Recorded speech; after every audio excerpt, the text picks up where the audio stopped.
All right, and without any further ado, I'm going to go ahead and pass it off to Myron. Great. Thank you so much, Colleen. I appreciate that. And let me first of all, of course, thank everyone for taking time out of their busy schedule to join us for, frankly, what I think is going to be a very informative and important webinar during these difficult times that we're facing. Just very briefly, Renotis has been in business for nearly 20 years now, and during that time, we have a single simple mission, right? We try to reduce the pain and frustration of managing telecom and mobility. And there's really three dimensions of value in doing that. Certainly there's technology architecting and road mapping, and then there's support and service that goes with managing activities in a kind of a broken support model that we know of. But really today is solely focused only on the economic dimension, right, of value, which is obviously one of the largest and most important when it comes to telecom. So we really do mean what we said when we set up the description. This is about sharing the keys to the kingdom and literally sharing with you our strategies for how we've been managing total cost of ownership for well over 100 enterprises during our careers. So it's pretty exciting. We're happy to do this. These are tough times and we want to share it. Now we recognize as we start this that the value of today's session, we want it to be standalone. We want you to be able to literally use this knowledge yourselves or talk to us. Yeah, either way is completely fine. The goal though is to really kind of appease to two different audiences. Some of you have joined this webinar because you have short-term immediate needs for savings capture because of COVID. We get that. Obviously, that's a huge component of what we're doing. But some of you also have joined this with a longer term view, if you will. You're thinking about this from the perspective of, let's say, budget planning for 2021, when your CFO is going to be asking you about what can be done to reduce expenses longer term than that. So we're going to, I think, end up accomplishing both objectives today, short-term savings and long-term savings, again, with an action plan that can accomplish those, or at least give you the tools to do it. So let's talk about what we're going to learn today, right? Essentially, as I said, it's the keys to the kingdom. These are proven strategies that we've used over 100 environments to reduce total cost of ownership. We're also going to talk to you about, obviously, the opportunity to keep the environment clean, how to identify it, and then long-term and then strategies as a result of the crisis. And then of course we want to be able to maintain the environment once it's clean to keep cost creep from adding up into the environment for you. So pretty good schedule of events for you, and we can't wait to get started on them. The quick housekeeping, obviously, Colleen has covered this. You're going to get all these slides via email. We really do want this to be about value. And so you'll get a recording of this as well to have it in context should you need to share it with others. And we are a continuous improvement environment. So we really do ask that you share in the survey what we did right, what we did wrong, what we could do to improve in the marketplace. That would be greatly appreciated. Financial management is our largest discipline here at Renotis. Most of our employees, our technology, our processes are devoted to this issue of total cost of ownership. But today, your guides on this particular journey for 30 minutes here, 35 minutes, are going to be the three of us. We've got decades of experience in this space. I've been in it for almost since divestiture, I hate to admit, but since '86, about my economic lens, if you will, and philosophy has been kind of molded through 2/3 being on the carrier side, running a couple $100 million branch with MCI and Verizon.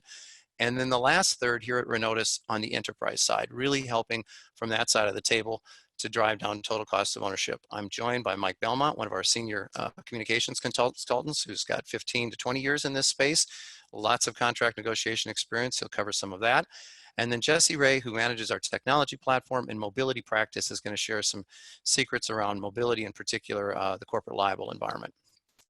So covering the agenda, right, to get to those specific strategies, the source of truth of your actual expense on the direct side, of course, is your contracts. And although this could be a 3-hour session just on that, we're going to cover highlights because they inform the other strategies around how to keep your costs down.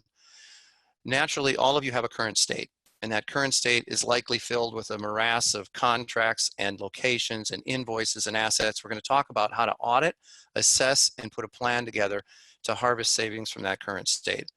But just like Einstein says, right, you do the same things, you get the same results, the definition of insanity. We want to kind of break that for you by talking to you about ongoing strategies you can do to keep that environment clean and the relationship between the disciplines that affect that and allow costs to creep back into your environment. Jesse's excited to talk about the mobility cost reductions. Obviously, they're apples and oranges. The first, wireline's one set of specific actions, and mobility is a different one. So we'll cover that as well. And then last but not least, all of you may be thinking right now that you have projects that maybe in the past, when it was a growth-based economy, you were kicking the can down the road because other projects leapfrog them. But there are 3 to 4 projects we want to cover that potentially now could be accelerated into your project calendar because there's huge ROIs. We want to help you with what some of those are and how you might be able to accomplish them. And of course, we want to leave room for Q&A. So let's get started. I start with this slide, and those of you who buy technology on a regular basis are not strangers to this very, very simple illustration of Economics 101, right? And the reason it's up here is it informs a lot of our strategies. No mystery here, right? New technologies at the beginning of their inception in the market command a higher price because of their value. They become commoditized over time. And then, depending on the technology, at the very end of its life cycle, it'll either fade away, or in telecom, unfortunately, sometimes what can happen is, as an incentive to get people off of those technologies, the suppliers provide a rapid acceleration of pricing because it's expensive for them to keep those platforms going. So I share this continuum because, again, it will inform some aspects of what we talk about when we cover the major themes and the major strategies today.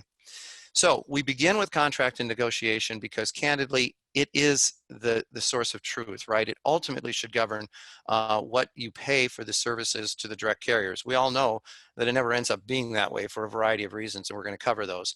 But we want to add value right off the bat by talking about the majority of value you get from contract negotiations. And so we're going to cover a discussion around strategy, very briefly, with a single theme that governs the majority of contract strategy in telecom. Mike's going to cover all the contract elements, and by that we mean the business elements, right? Not the legal T's and C's, and talk about those levers that can determine either a good contract or bad. And because many of you are on here because of COVID and because of the devastation going on in certain verticals, we're going to talk about what we know and what we see from a national landscape and a multi-carrier perspective, what's kind of going on, even though it's a fluid environment. So let's get started. When I mentioned strategy, it's pretty simple. There's one word, one theme, one philosophy that governs the vast majority of whether you're going to get a good deal or a bad deal, and that's incumbency. And the reason that is the central theme is because it's human nature. None of us like change, right? Whether it's in our personal life, professional life. And when you're talking a carrier change, it very much becomes a fearful event. So believe it or not, certainly being on both sides of the table, I've seen the value of incumbency from the carrier perspective.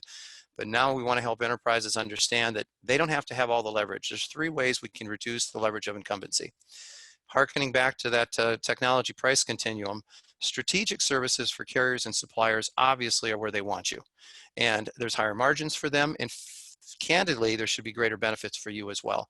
So we talk about where are you at in that continuum of legacy services versus strategic, and how do you leverage those? And you can obviously do that yourselves. Now, even though we're in COVID and growth seems like a foreign concept to many of you, some of you might be in verticals where you can grow, or you can consolidate business with an incumbent to provide more growth. And of course, you accept some risk with that, but you also get some reward. And the biggest arrow in your quiver, unmistakably, is market intelligence. To the degree you can remove emotion from these negotiations and you can present to the suppliers, a metric-driven, evidence-based comparison of various providers and what's going on, and you neutralize both technology and support and service, and you bring that to the table, that will instill fear. That is the biggest deflator of the incumbency arrogance balloon, is bringing them evidence of what's going on in the market. So enough said about that. Again, this could be a 3-hour session just on contract strategy. What I want Mike to do now is take over for me and cover the contract elements and what we see in the contracts that we've negotiated produce the best outcome. And then we'll get into specifically how to save you some money on your current state. Mike? Sure, thank you, Myron, I appreciate that. So when it comes to contract negotiations, let's face it, all customers have levers that they can use to get the best outcomes. And the key is to prioritize which levers are most impactful to your business. So let's move into the contract elements. And the first I'd like to discuss is retention credits. This often plays more into the mobility space, but can also apply to larger master agreements where there's multiple services that are being purchased from a supplier. Next, we'll move to payment terms. Try to avoid immediate payment terms. A lot of broadband providers have, pay on receipt. And if you don't pay promptly, they'll shut down your service. Ask to stretch payment terms to at least net 45, which obviously improves cash flow and allows for flexibility. The next item would be growth and revenue milestones. Customers should be rewarded, candidly, for growth and spending more of their valuable dollars with their suppliers. If we look at revenue commitments, try to limit your revenue commitments to 75% or less of your actual spend. For purposes of flexibility and, the business having leverage over your suppliers, certainly there's a large wallet to be had and they want as much wallet as possible. So limit your exposure there and give you more flexibility. Fixed pricing, or what we oftentimes call postalized pricing, is beneficial for the company for management, budgeting, and predictability purposes. And it can be more difficult to accomplish this nowadays, but with the right vendor and spend, it can certainly be a beneficial discussion point. Contracts that are ending. This is really important. Know when your contracts are ending and avoid regulated services going to tariff rates after expiration. We sometimes see an increase of 4 to 10 times cost when contracts that are based on tariff expire. So that's an important one. Auto renew clause. We generally don't like auto renew clauses. What we would prefer is a 90-day window for negotiations after contract expiration that keeps all your terms and conditions and rates intact, which gives you obviously flexibility to source other options as well as gives you leverage over your current supplier. And then early termination charges. Try to negotiate termination waivers for a percentage of your environment. And in the worst case scenario, try to limit these charges to 50% of your monthly cost for any particular circuit for the remaining months of your agreement. So moving on, we'll go to some of the COVID concessions. And let's face it, we live in a much different world today than we did at the beginning of 2020. And having all been impacted by the COVID pandemic, the big question is, what's the residual effect going to be? And how do we put ourselves in the best position to weather the storm? So we look at COVID concessions, we have deferred billing, which can alleviate strain on cash flow. Repayment terms do vary by supplier. Suspension of late payments, allowing the customer to focus on critical services and delay payment on less critical services, but still avoid late fees. No treat for non-payment. Make sure that you're getting commitment from your suppliers that if you can't pay your invoice, that they do not take down your service, especially your mission critical services. Seasonal suspensions. Some vendors have allowed customers to enable seasonal policies while their stores' locations are closed due to the current COVID situation. Temporary downgrades. Specifically, some broadband providers are allowing for temporary circuit downgrades to help customers through this time, where there's potentially, services that they're not using or they have more bandwidth than they need because of, current downsizing. Temporary price reductions. Similarly, some suppliers are offering temporary price reductions to alleviate strain on cash flow and monthly costs. And then limited opportunity to renegotiate. Oftentimes, if you have the right conversations with your suppliers and you agree to extend your contract terms, you can sometimes open up that contract. All right. Great, Mike. I appreciate you covering that. For those of you obviously on the call today, certainly with varying degrees of time in this industry, you understand this is somewhat the tip of the iceberg, but we wanted to share some real valued elements related to contract because it is the beginning of how you ultimately end up with direct costs with carriers.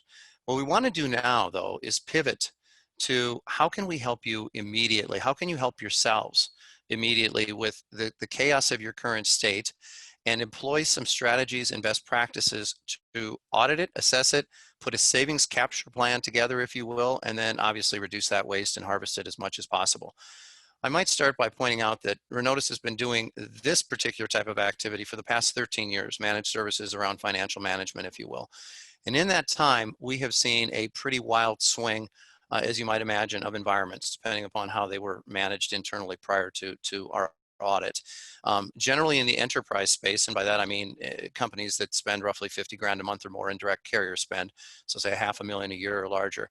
When we've analyzed the over 100 audits we've done, the average savings has been 22%. Now it ranges from 9 to 36 based upon, again, the next section we'll cover, which will be around how to maintain that, and the lack of maintenance and rigor around that can lead to it. But let's go ahead and figure out how you can help yourself, or we can help you figure out how to reduce the costs of your current waste. Now, our financial management, our audit and assessment team, when they look at the projects we do, they view it through 3 lenses. All right, there's the low-hanging fruit lens, which are non-disruptive, non-intrusive actions that you can do and usually see the savings within 1 to 2 billing cycles. Then there's the contract-related activities we're going to cover, and this is where the CIOs and IT leaders who might be sitting with the CFOs for budget planning session want to take a look at what are the dependencies around cost reductions later in the year or the following year. And last but not least, technology evolution plays a big role. That's why I covered the technology pricing continuum at the beginning. Certainly knowing where you're at with each of your technologies in telecom and mobility and what part of the cycle you're on and when you jump to the next wave can make a big impact on your total cost of ownership of the technologies you purchase. So with that, let's dive into a few of the low-hanging fruit ones. Again, these we could spend a lot of time on these, and we're certainly open on the Q&A to address questions on any of them. Closed locations are obvious, but you would be surprised how often we find that locations were closed and either notes did not get documented to the carriers to disconnect services, or they just were failed to act it upon. Certainly with what's happening with COVID, many companies are going to be looking at changing locations in real estate, whether it's branch offices or physical locations. So that's a big issue. Services not disconnected might sound like the same thing, but could be in a location that you still have active. Maybe you migrated to a new provider or to a new technology, and the service is still active on that billing invoice, and your AP department continues paying it, obviously, of course. Unneeded features is a big bucket. I could give lots of examples here. 3 quick ones that, believe it or not, still exist are things like directory assistance on your POTS lines. Obviously, early, there's promotions that oftentimes have charges after the 3-month window. They're free. They used to give web email services free on internet, and sometimes you'd have shadow IT and branch offices ordering ordering DSL lines and end up with, internet, or email accounts, and then charge $25 a month. Those are just some examples. There's numerous ones where features are in place that aren't needed. So you really need to do a true audit of your billing structure. PIC charges, I'm going old school on that. Obviously, inter-exchange carrier charges. They had a good initial intention, right? Their local exchange carrier charges to give you the right to pick a long distance carrier, but with SIP and UC and all of the new technologies, not as big of a play anymore. But you want to make sure, if you shouldn't be billed them because you don't need to be routing calls over 1FB lines anymore, you shouldn't. But check into those. Are usually either high or non-existent. Just make sure they're not there. The other side of that coin is if you are still doing TDM and you are still putting calls out over switch lines, be careful. They all are picked. Otherwise, you get casual billing. We've all had nightmares of that over the last 15 years, where it could be a multi-$1,000 bill suddenly because someone was making calls without it going to your contracted carrier. DID charges, another example of it, right? Where maybe you move to SIP and you've got DID blocks, and unfortunately there's PIC charges on there, and there shouldn't be because you're not routing calls out over those. They're just numbers. So these are, I realize, granular, and I didn't want to get extremely granular on these, but examples of things that happen that we see all the time in legacy environments and doing an audit of your environment. Toll-free is literally another big audit section, but in and of itself. Do you need the numbers? Do you need all the features associated with the numbers? What fees are you getting charged per toll-free? Is it $50 or $1 based on, whether it's dedicated or switched? A lot of other variables that go in this. We're happy to have post conversations around it in any individual environment. POTS lines, we all know, represent the poster child of the technology price continuum, right? They eventually will disappear from the planet. However, they have a very long life because they're needed for rural sites, they're needed for security alarm. All of you will continue to have POTS lines for a period of time. The issue with them is to really do an audit on how many do you really need per location, what feature functionality do you have on it, what does the cost creep look like on those, and are they ripe for aggregation, for example, and if so, are you going to get a reduction? Make sure there's not creep in that environment. So there's a lot of variables there, but it's certainly usually ripe. We've seen massive savings in POTS when we spend the time on it. Moving over to more of a midterm contract or savings opportunities for you, but yet still critical and could be immediate, are things like contracts that are expired. We talked about how critically risky that could be, but it also provides an opportunity for instant leverage, right? And again, this happens because, let's face it, larger environments might have contracts originated by branch offices or remote offices, unbeknownst to corporate, and there could be contracts out there that just went cycle after cycle and not get negotiated. If you have outdated technologies, we literally, to give you an anecdotal example, have seen horrible surprises blow up because of the continuum I referenced, where, say, a PRI line might be billing $500 in legacy TDM, and all of a sudden goes to $4,000 when the contract expires because the carrier does not want them on that, or if they do, they now have leverage to negotiate other things. So do look at your outdated technology in continuum and figure out where your contracts drive you to changing that. And the last thing that CIOs and IT leaders should be looking at when they do an audit like this, so that they can have the CFO discussions around future year reductions, is out-of-market pricing. And getting a fact-based assessment of what's going on in each of the technologies you choose to keep versus re-architect really puts the power back in your hands versus the carriers the next contract cycle.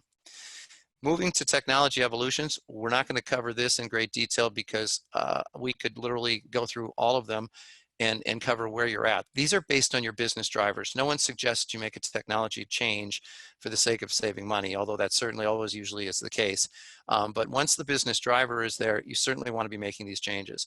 We know that over 75% of enterprise market has already moved to an IP-based voice, right? So the first two are self-explanatory, and you may already have been there. But if you're not, certainly the supplier community is incenting you to move off of that. CCaaS is a whole nother animal. It should be driven, quite frankly, more by the client experience, the agent experience, business drivers. Your executives and your business want to differentiate in the market. But the beauty of it is, and that's why it's the fastest growing cloud voice service there is right now, the beauty of CCaaS is that it ultimately then has a huge ROI financially as well, right? Managing a prem-based system can be quite expensive relative to a cloud-based system, depending on your drivers, your needs, and all that fun stuff. Whole nother topic, whole nother time, but it is a honeypot potentially for cost. All of you know about SD-WAN. Again, about 50% of the market has either moved or is moving and has started moving to SD-WAN for all of the business reasons, all the technical benefits, right? Resiliency and aggregation of bandwidth and all the great stuff that could come from it.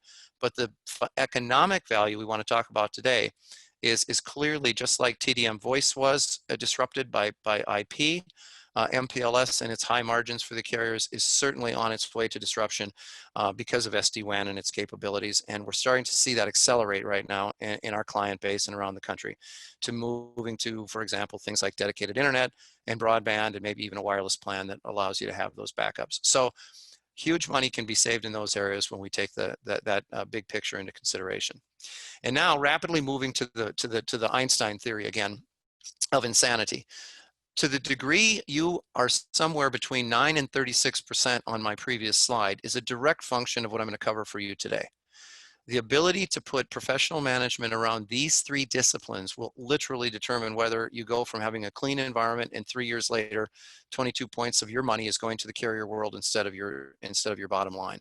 So let's talk real quickly at a high level what a professional telecom expense management model looks like. What are the disciplines? And then more importantly, and more critically, is what are the interrelationships between the disciplines? The three disciplines that are married together very tightly are contract management, right? Again, the source of truth for your costs. Certainly no environment stays static. You're going to have lots of change management going on in your environment, moves, adds, changes, disconnects. And when you execute those, you need to make sure not only are they governed by the contract, but then there's change management processes to the AP department, right? The invoices and how you manage those invoices critical. So these three disciplines we're going to cover very quickly, and then more importantly, discuss the integration to put process management between them so that you actually keep your total cost of ownership down. Boy, when it comes to contract management, we already covered the cherry bomb that is tariff increases. You don't want to be surprised by that. Early renewal strategies are critical. Here at Renotis, we use this theme called the 3 R's when it comes to contract management. You're either going to renew a contract, keeping the same technology and provider. You're going to replace the provider because you're very unhappy and they've used arrogance and incumbency and they're not willing to play ball, but you're going to keep the technology and move it, or you're going to re-architect. That's what we mean by the 3 R's. If it's to renew, you absolutely want to be managing it proactively to get ahead of that so that you can negotiate earlier than contract end date savings for you. Mike talked about auto renew clauses. You certainly don't want that. And an ETF analysis is always necessary, right? To understand if you need to make changes to technologies or environments. We know there's multiple end dates based on circuits these days. Change management is really, really critical. And the reason I'm going to put these up relatively quick is you want to be able to understand as you make adds, changes, disconnects, moving things, what is the ETF risk to any of those circuits? You'll want to know that, and that's governed by your contract. And then also, of course, your contract controls those prices, right? Maybe you're changing your bandwidth. Know what's going on by having a close connection between change management and contract. But an even greater interdependency is invoice management. Let's first start with the discipline and then talk about the relationship. Validating charges, if you've never done it, is really a critical first step. Is the contract that governs your actual price you pay truly what your invoice reflects. You know, we say in this industry, every environment has the stare and compare model, right? From their AP department. They look at it, if it's about the same, I pay it. Well, that's a dangerous concept, because if contract management folks have renewed a contract or a piece of a contract and didn't inform AP, renewal contract discount rates may not apply, right? May not show up, and you'll never know it because everything looked fine to them. So you can see the interdependencies here, right? Moves, adds, changes that happen all affect what happens on the invoice, and there needs to be that communication or that methodology. Late payments, you know, is another invoice management process you want to make sure you stay ahead of. We've seen huge dollars go out the door for bureaucratic and slow processes around that. Do periodic audits, for example, on measured service items. Mike talked about fixed items. Those generally should stay the same once you validated they're the case. But measured service items definitely end up creeping up. Billing consolidation can be a big issue as well, right? Because as you keep a carrier and have multiple amendments, and you have shadow IT ordering services on that contract, you may have multiple bills that you're not even aware of that could be consolidated and reduce costs both for AP as well as ways to consolidate and reduce expense. And last but not least, there's GL coding, right? And it seems self-evident, but you should know where the cost centers should be instead of IT bearing the cost for everything. Really making sure that the cost is held accountable to the end office where it belongs can make them more vigilant about what's happening with those environments. So the interrelationship of these three literally will determine whether you're not increasing your costs over time. You'll be closer to 0 or 9% we've talked about in our audits, all the way to having just a really wasteful environment, because there's no indictment here. There is zero indictment. The reason is that very few companies invest the energy, time, and disciplines into doing this right, because in growth mode, they want to grow. They don't want to focus on this. We get that, but these disciplines are critical if you want to start not just capturing it, but keeping your savings. So with that, I think we're going to turn it over now to Jesse to cover literally an entirely different cost center, which is mobility. Ever since the invention of the iPhone in 07, obviously that cost element has gone up quite a bit. So with that, I'll turn it over to you, Jesse. Thanks, Myron. So today we're really going to focus and hone in on your corporate liable environments, right? It's worth mentioning, of course, that there's a whole set of kind of requirements and debate and discussion that may need to happen around moving all of your mobile estate or a portion of it to some version of bring your own device, whether that's the traditional way we used to talk about it, where it's end user's device, end user's plan, and you're extending your corporate resources, or the end user literally brings his or her own device and they move that and their service onto that traditional corporate plan. So when we start to think about this, things that you really need to do some review on, especially if you haven't touched it in a while, might be your overarching corporate mobile policy. Do you have clear guidelines on who might be eligible and who might not? And are those still the right set of criteria to be measuring that against? If you're extending those services to people who maybe don't fit the bill in 2020, it might be time to review that and make sure that your language is in place. It's also important to review your fair use policies and ensure that people aren't taking advantage of the program and truly using it as a way to augment, right, either their home internet or some of their personal cellular and data consumption. So it's a good time to review that and make sure that you've got the appropriate rules in place to then also enforce those things within your environment. Another really key thing that is helpful is to make sure that budget ownership is clear. If you are taking all of your spend for your mobile environment and your hardware and your usage, and you're really just slushing that into one general IT bucket, you're not empowering your decision makers and your budget leaders to really understand what those costs are, making them very inclined to just say yes anytime someone suggests that maybe they need a device or that their usage is appropriate, et cetera. So make sure that you're really focused on sharing those costs and making your department heads and your leadership responsible for them. Taking a look at your hardware cycles is important as well. We know that every fall there's lots of excitement and hype when the next iPhone comes out, or potentially in the spring when the next line of Samsung devices is being announced. But is it important that someone has the latest and greatest hardware in their hand? Is there a business need or a technology driver for that? At times there may be. You may have new applications or new functionalities that require that upgrade in horsepower from a new processor or expanded RAM on their devices. Let those things guide you and not fall into the trap of, because the next iPhone is out, it's time to make sure that we get everyone upgraded. Continuing, right, looking at your contract end dates, and this kind of goes hand in hand with your hardware cycle. If you can push people out of that traditional 2-year upgrade, or in some environments, maybe even a 12-month upgrade cycle, you do have the chance to go through and review your pricing line by line for those lines that may no longer be under some sort of device subsidy, and get the carriers to reduce those rates for those lines.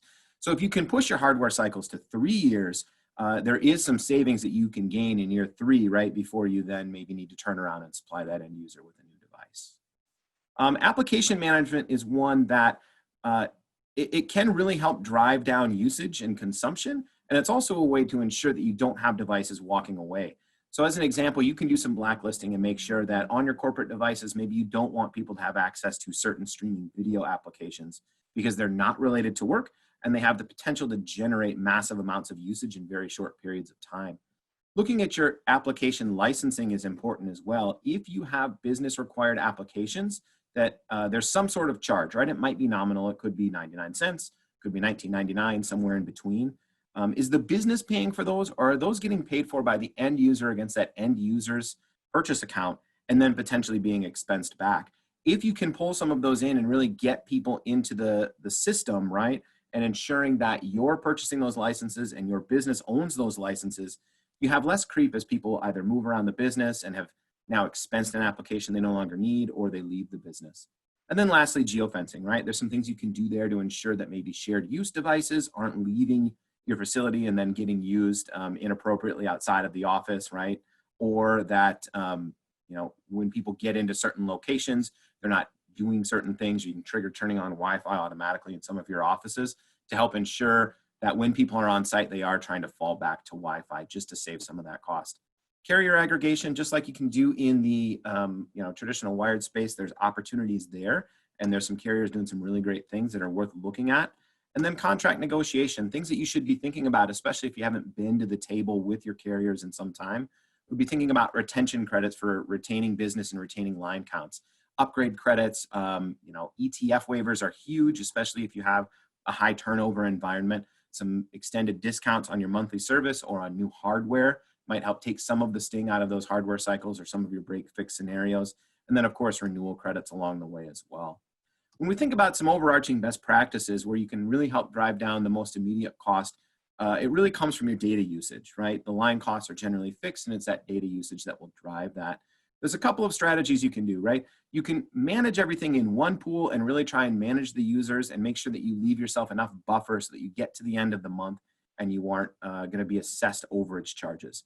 Another way to do it is to do it dynamically across multiple pools, where you can mix and match and move some of your high users around with your low users to help balance those things out, meaning that rather than having to expand one big pool continually, you can retain some smaller pools, right? And you can do some analysis on those cost savings, and the high users can help balance out the low ones. It's always worth monitoring and analyzing your voice usage, right? Do you have people who don't have global calling plans that are engaging in a lot of international dialing or roaming? That's another great way that a couple of dollars up front can save you over the long term. Looking at other charges that just don't make sense, subscriptions to things like navigation or applications or additional storage, insurance on lines, checking that if you have access to ETF waivers, that they were getting used if you find yourself in those situations where you're being assessed charges where someone inadvertently ported out a number or transferred out a number, triggering those charges. It's a great piece that you can do monthly at bill review there. Looking at devices that maybe just aren't being used, right? There might be scenarios such as emergency phones or on-call phones where those phones are there, they're on, they're not actively generating usage, but you have a business need. But there may be people who have a device and it sits in a drawer somewhere and it's not being used, yet you're still paying that monthly service cost. That's low-hanging fruit that's pretty easy to pluck out. International usage, right? Reviewing, do you have people who are traveling frequently to places that you know, are going to be outside of the US and the generally covered territories? And are they on some sort of international plan, or can they fall back to the daily travel options that most carriers are now providing? Those are often more economical, especially for very short trips where you're charged on a per day rather than being assessed an allotment for a 30-day period. And then taking a look at your top 20 users, of course, and deciding, right, is their usage appropriate? Is it overboard, right? Having some conversations, trying to find some alternatives for them, getting them to even do simple things like connecting to Wi-Fi. At the end of the day, right, we're looking to benchmark spend, and where we find most things are going to land is in that $45 per month per device, right? So could be a tablet, hotspot, phone, what have you. And that price would not include your taxes and fees where we don't really have any control on lowering those costs, or your equipment, right? So just the base service and general usage, domestic usage we're referring to here, in that $45 to $50 a month. If you're already there and you're managing it there, great, pat yourself on the back. If not, it might be time to start reviewing some of the things that we've talked about today, and happy to field some more questions around those things at the end. With that, I'll turn it back over to Myron, who has some kind of project-based strategies for you as well. Great. Thanks a lot, Jesse. That was really, really helpful. I know that's a big, big space, a lot of variables involved, tough to cover in the time we do, but those were real nuggets, I think, of value, and hopefully everyone feels the same way. So looking forward to further discussions with anyone on topics around that as well. I'm going to close with this slide and with this topic. And that is, many of you on this call are kind of facing a classic paradox, right? You may very well know that there's projects in the telecom and even mobility space that you've had on your project board for some time, and you've had growth-oriented projects that are driven by the CEO to, push those down the street, right? You kick the can because you might have a far more critical strategic initiative to deal with. We get that, we see it, it's very understandable. But I think with COVID, many verticals and many businesses are required now to take a fresh look at, let's really prioritize based on ROI. What's going to end up making us a more efficient IT organization, and where there's costs that have both, where there's projects that have both a business benefit and a cost benefit that's substantial. Let's start shining spotlights on those. And there's really 4 areas that I'd like to cover where we're starting to see significant traction on people looking to us to potentially help with it, or they just want to know what are the wrappers we should put around these things. We're happy to just offer that information and advice. So location reduction. Sadly, this is going to happen inevitably for one of 2 reasons related to COVID, right? You're either going to have literally businesses closing multiple locations, whether they're restaurants or retail or whatever verticals affected by it. But you're also going to have even healthy business verticals looking at office space and reducing locations, consolidating locations.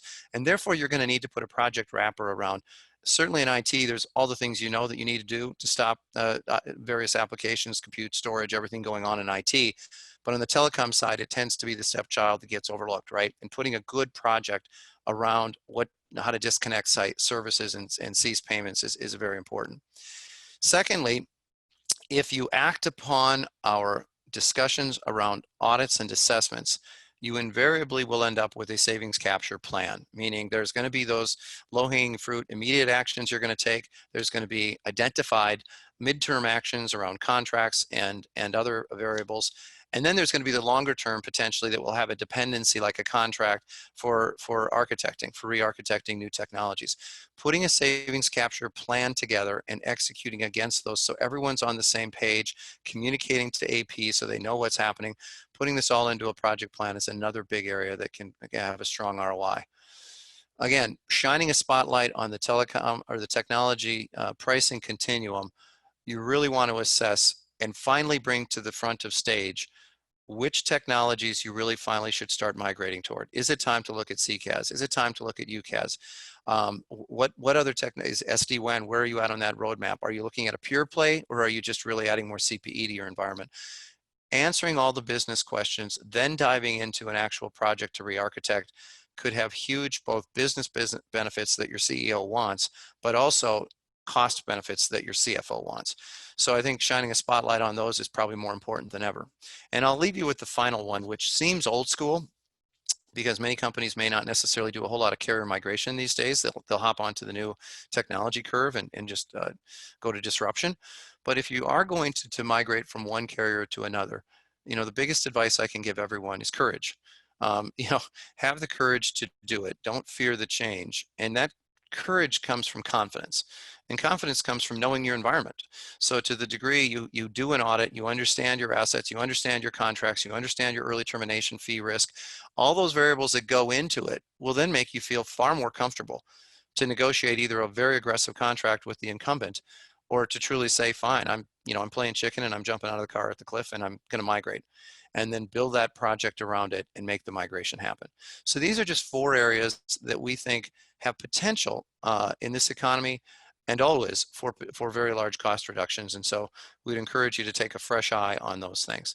So as we wrap this up right at the 40-minute mark and open ourselves up for questions, I hope that the objective we had here was at least achieved in part, if not in total, which was we wanted to give you insights and strategies around short-term and long-term savings. It's a big topic. There's a lot more discussion that can be had around it. But we want to give you this information, empower you to do what you can and what you wish to do yourselves. But certainly if you wish to have future discussions around this, pro bono or otherwise, we would love to be able to have more expansive ones. Sometimes in Q&A sections, given group dynamics, you may not necessarily ask any questions or want to, but if you have things that you want to bounce off us, we'd love to go beneath the water where the rest of the iceberg is and talk to you at great length about that. So with that, I am now going to, Colleen, ask for your assistance in turning it over to Q&A from the audience. And we've got not only the folks you heard today, but a handful of other Renotis employees that have been promoted to be able to speak if we go down a rabbit hole and want to get more specific. So with that, Colleen. Great, thank you, Myron. So I'm just looking at the Q&A here, and I think we'll start with the first one. I believe this was a question for Mike Belmont. You covered the COVID concessions. How do we engage carriers to ask for COVID concessions? Sure, excellent question. Thank you for that. So the first thing you want to do is engage your account team, because the most important thing is to understand what concessions are available to you. And also there's going to be a process and qualification for approval of those concessions. Once you figure out what the process is and what the qualifications are, the next step is to get your executive team engaged, because they want to work with their peers on the supplier side. It's important to be working directly with the people that can actually make a positive impact and can make decisions, and also to understand firsthand what the impact of COVID has been on your business. So if you can do that, it'll help expedite the decision process on the supplier side. But another important key element here is make sure that you get your legal team involved, because typically there will be some obligations and conditions in relation to COVID concessions. And you want to make sure that you're not putting yourself in a bad position. Thank you for the question. Great. Okay, we have a couple more questions. If you have a question, remember you can drop it in that Q&A box and I will just add it to my list. All right, the next one we have related to mobility. It says, how long does a mobility audit take? So Jesse, I think this one's for you. Yeah, so it starts to depend on the depth, right? So if we're really just looking at the financials, that's usually the kind of thing that can be accomplished in well under 30 days. It consists of getting some historical plan usage, some evaluation of current invoicing, current state. If you wanted to dive further into kind of reorganizing your estate and looking at policy and how you can drive or adopt different usage patterns through that, you're probably talking closer to 30 days, right? By the time you get the right people lined up and things. But for a typical kind of assessment, right? Just at the top, right? Where can some money be saved? That's probably in the 7 to 14 days is about the turnaround time that one would look at. Great. Thanks, Jesse. All right, the next question. If we decide we don't have the time or resources to do an audit of our environment, how long does it take for Renotis to perform one, and what is the process? Myron, I think this one's for you. Sure. No, I appreciate that. Yeah, we get that question a lot, right? Because usually when somebody has a need for savings, they want to be able to harvest it as soon as they can. But we also want to set honest expectations that the dependencies are very clear, right? How large is the environment? So first of all, our process is we engage our solution architect, Matthew Kasinkas, who then gets involved in learning the scope of the environment, the technologies, the number of locations, invoices, contracts, kind of the variables, if you will, that will ultimately determine how we are able to do forensics on it and find the savings we covered on our slides there. So to do that kind of analysis of the size of the environment then leads to how long it will take. And generally it could take, depending on, again, size, anywhere from 4 to 8 weeks. Very large environments, truthfully, could take longer than that because there's a lot of variables. but we've done a lot of these, so we've tried to perfect where the long pole is in the tent. And it's usually gathering data, which is why companies need us, right? Because they usually have a hard time getting their own data. So we'll go into carrier portals. We'll work with direct account teams. There's a variety of tricks of the trade we do to try to accelerate getting the information so we can analyze it, assess it, and do a savings analysis on it. So I'm going to say 4 to 12 weeks, and that's a huge variable, but it's a function of the complexity of the environment. Got it. Thanks, Myron. All right, again, if you do have a question, pop it in. We've got time for just a couple more here. Last one, can Renotis do a pro bono audit for us? Yeah, yeah, I can address that one as well. Yeah, Renotis, if you learn of our reputation in the market or talk to any of our clients, literally our hallmark reputational characteristic is flexibility and creativity. We're really here to help. We sincerely are. Our mission, we all rally around it, which is to get rid of that pain and frustration. So long-winded way of saying, yes, we'd love to have a conversation with any company that's in pain right now and that has a need to be able to look at what's going on in their environment. We always put in savings guarantees, even if there is a charge. You want us to do a professional job and do great work and bring talented people to the fore to assess this, so there's cost for that. But the blunt reality of it is we put no risk on our new clients for that effort. And we ensure that there's no out-of-pocket expense from them to do it. So yes, the short answer is we're happy to have those discussions, and effectively speaking, if not actually speaking, there wouldn't necessarily be a cost associated with us helping them out. We're here to help. Great. All right.